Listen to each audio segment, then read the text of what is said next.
Keunggulan bersaing bisnis kita dibandingkan pesaing adalah tujuan yang hendak dicapai oleh setiap pembisnis dan entrepreneur saat ini.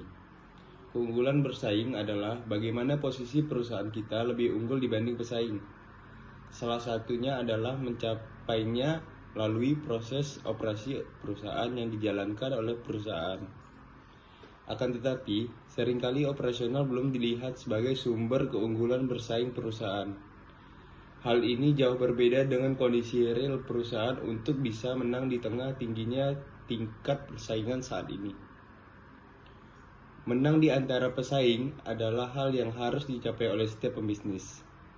Perusahaan harus mampu memberikan kontribusi kepada pencipta produk yang berkualitas tinggi sesuai need, want, dan demand konsumen. Hal ini tentang buat operasional perusahaan untuk menemukan metode-metode dan proses produksi operasional terbaik untuk menghasilkan high quality produk. Selanjutnya adalah proses operasional tersebut harus efisien agar bisa memberikan value optimal bagi perusahaan. Melalui proses yang semakin baik, melalui continuous improvement di perusahaan, efisiensi ini akan mampu memberikan pengurangan biaya bagi perusahaan. Oleh karena itu, operasional perusahaan harus terus diperbaiki dan dikembangkan. Product life cycle adalah segala jenis perusahaan mempunyai siklusnya masing-masing. Tidak mungkin selamanya seperti itu. Ada masanya berubah dan tidak ada lagi pasaran, karena tergantikan dengan yang baru. Apalagi dalam bidang teknologi, seperti ponsel, kamera, laptop, dan lain sebagainya. Pengertian umumnya adalah, siklus hidup produk adalah tahapan-tahapan atau proses perjalanan yang dari satu produk. Mulai dari seorang produsen mengenalkan dan memasarkan produknya, hingga pada akhirnya tergantikan dengan produk lain yang lebih canggih dan baru. Diperlukan strategi yang tepat agar sebuah produk panjang umur dan eksis di masyarakat. Atau bisa juga dapat diartikan sebagai sebuah siklus yang dimiliki sebuah produk dengan tahapan-tahapan tertentu pada perjalanannya. Mulai dari soft launching, grand launching, tersebar di luas di pasar hingga mengalami penurunan karena adanya pesaing dengan produk yang sejenis. Jika diartikan secara terpisah, produk atau produk barang atau jasa yang kita jual, life memiliki arti hidup atau kehidupan, dan cycle adalah siklus atau perputaran. Jadi secara gampangnya, siklus hidup suatu produk. 7 konsep program TQM yang efektif. Ada 7 konsep program TQF yang efektif, yaitu 1. Perbaikan berkesinambungan. TQM membutuhkan perbaikan berkesinambungan yang tidak pernah berhenti, yang mencakup orang, peralatan, pemasok, bahan, dan prosedur. Dasar filosofi ini adalah setiap aspek dari operasi perusahaan dapat diperbaiki. Tujuan akhirnya adalah kesempurnaan yang akan pernah dapat diraih tetapi selalu diupayakan. Kedua, Six Sigma adalah program untuk menghemat waktu, meningkatkan kualitas, dan menurunkan biaya. Six Sigma juga merupakan sebuah sistem yang menyeluruh, yaitu suatu strategi karena berfokus pada kepuasan pelanggan total. Disiplin karena mengikuti Six Sigma Improvement, model formal, dan sekumpulan perangkat. Lembar perangkat, diagram sebab akibat, diagram Pareto, diagram alir, histogram, dan statistical process control untuk memperoleh dan mempertahankan kesuksesan dalam bisnis.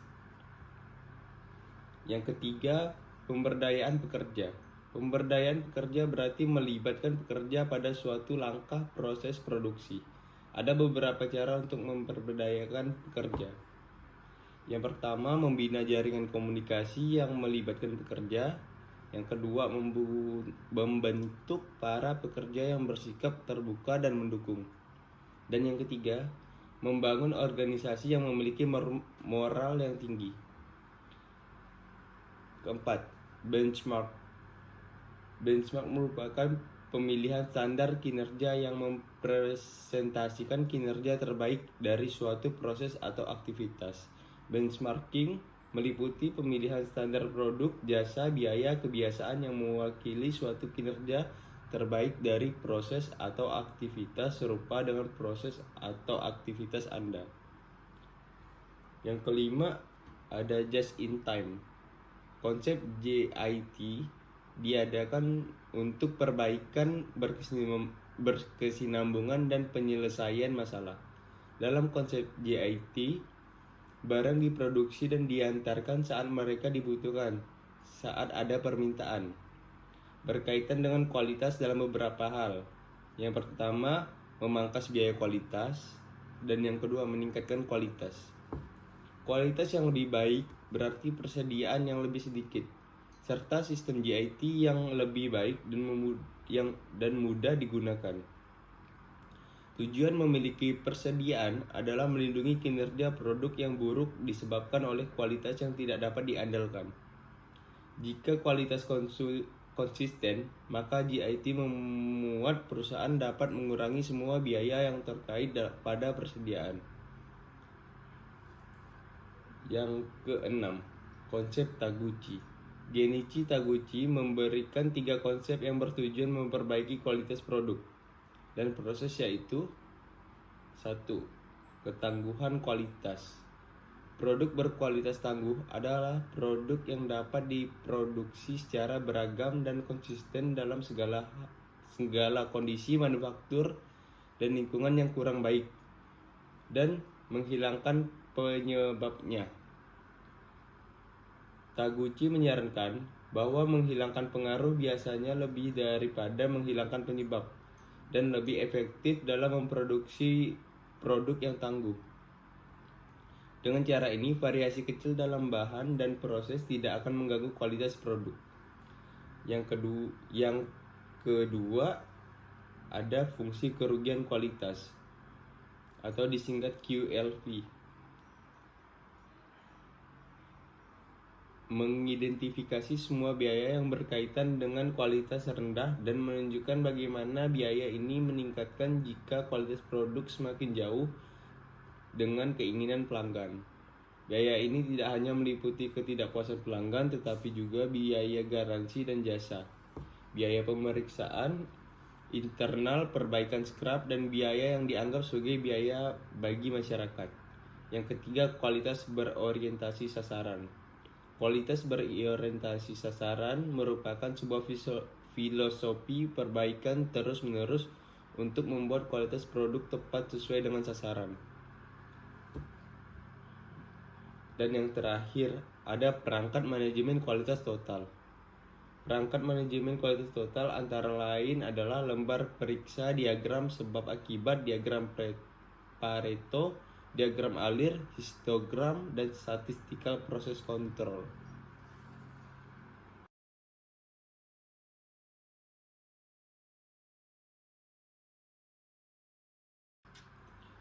Strategi proses, sebuah keputusan penting yang perlu dilakukan oleh manajer operasi menemukan cara produksi terbaik. Strategi proses transformasi adalah pendekatan organisasi untuk mengubah sumber daya menjadi produk. Tujuan strategi proses menemukan suatu cara memproduksi produk yang memenuhi persyaratan pelanggan dan spesifikasi produk yang berada dalam batasan biaya dan manajerial lain.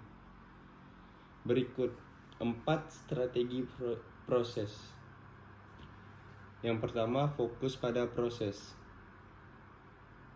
Fasilitas produksi diatur di sekeliling proses untuk menghasilkan produksi yang bervolume rendah tetapi bervariasi tinggi pada job shop. Contoh, restoran berupa bar, panggangan, dan pembuat roti.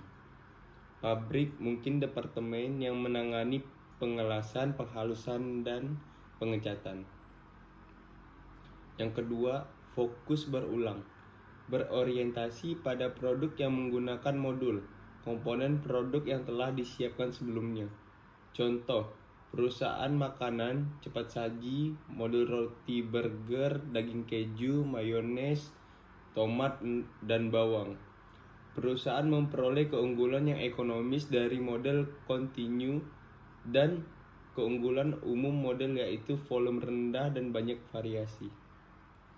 Yang ketiga, fokus produk. Fasilitas diatur di sekitar produk dan lintasan produk sangat panjang dan kontinu. Contoh produk kaca, kertas, lembaran timah, dan bola lampu. Fasilitas yang terfokus pada produk menghasilkan produk dengan volume tinggi dan variasi rendah. Fasilitas biasanya membutuhkan biaya tetap yang tetap tinggi, biaya variabel yang rendah.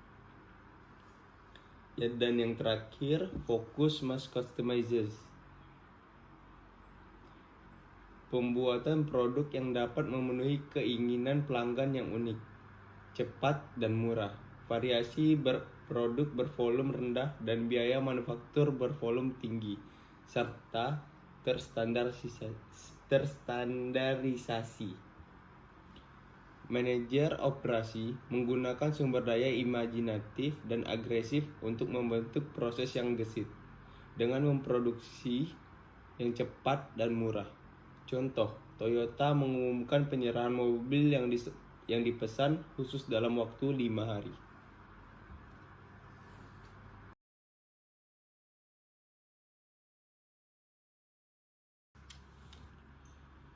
Mungkin banyak dari kita yang mencoba menciptakan sesuatu yang benar-benar baru. Tidak sedikit dari startup yang ada berlomba-lomba untuk memberikan inovasi.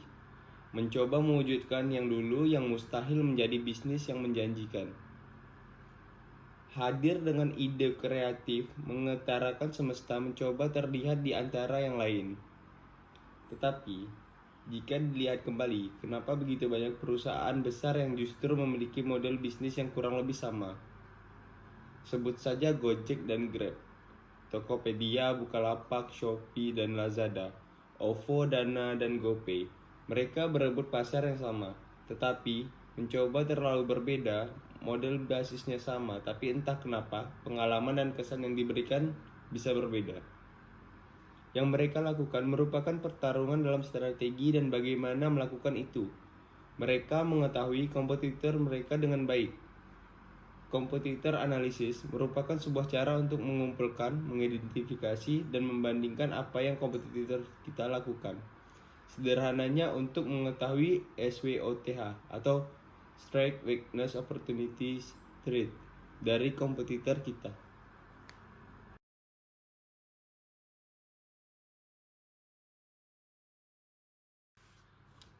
Jika ada investor yang memberikan saya kesempatan untuk menjalankan bisnis yang saya inginkan, saya akan membuat inovasi baru berupa koper elektronik.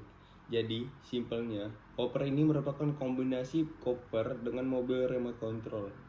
Kita menggunakan koper dengan material yang cukup keras agar bisa diduduki oleh pemilik, dan di bagian bawah kopernya dihubungkan dengan roda yang dikendalikan dengan remote control.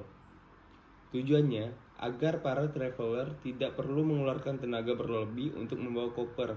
Bahkan, koper ini bisa membantu transportasi pemilik karena dilengkapi roda dan mesin serta bisa diduduki. Tetapi, koper ini hanya dapat dijalankan di jalanan yang rata karena sistem stabilisasinya belum cukup mumpuni untuk berada di jalan yang tidak rata.